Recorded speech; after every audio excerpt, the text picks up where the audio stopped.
Welcome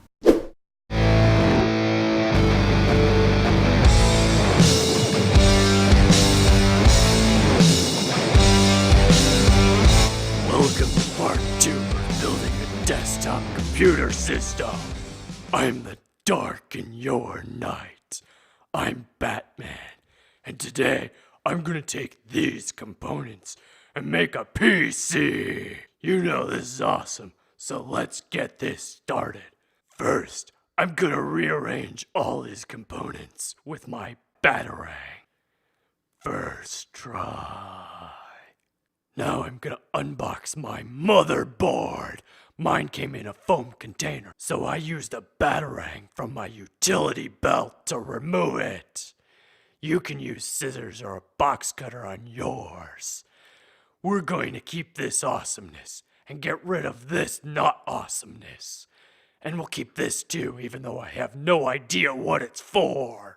Now I unbox my CPU.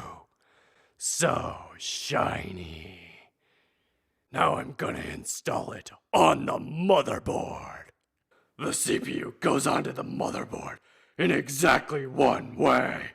Don't mess it up or there will be permanent damage.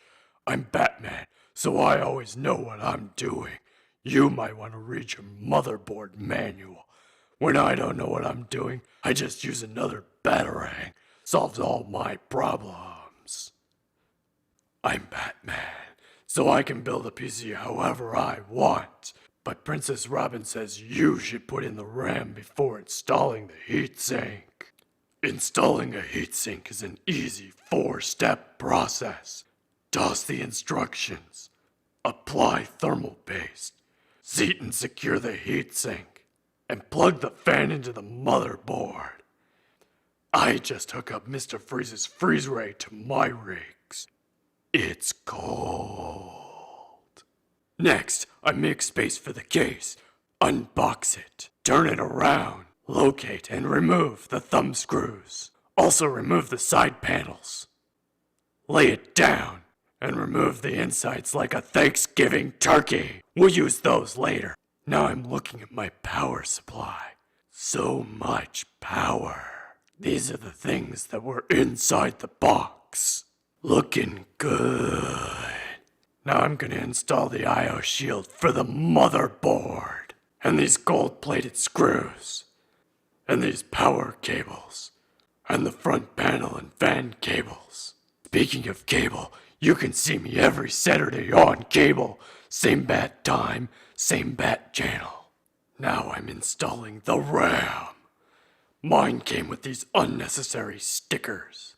RAM is installed in pairs on the color-coded channels. My favorite colors are black and gray with an occasional touch of gold. Here's the graphics card. It now comes with unnecessary poster, stickers, and owner's manual. Fantastic. Next, I remove these backplate pieces to allow the graphics card to be installed and connect extra power to the card because more power is better. Here's my optical drive in ridiculous packaging. Here's my optical drive not in ridiculous packaging. Nom nom nom nom nom. Next, I remove the front cover from the case, insert the drive, detach the appropriate slot on the front cover, put the cover back onto the case, and connect power and data cables to the drive. Last but not least, I install an SSD drive like this one. I install it similarly to how the optical drive was just installed.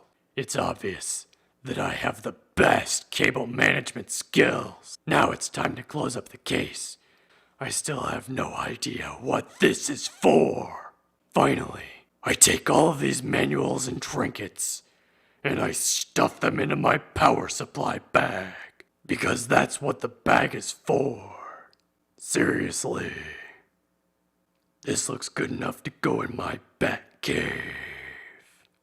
This has been part 2 of building a desktop computer system. Thank you for watching and subscribing.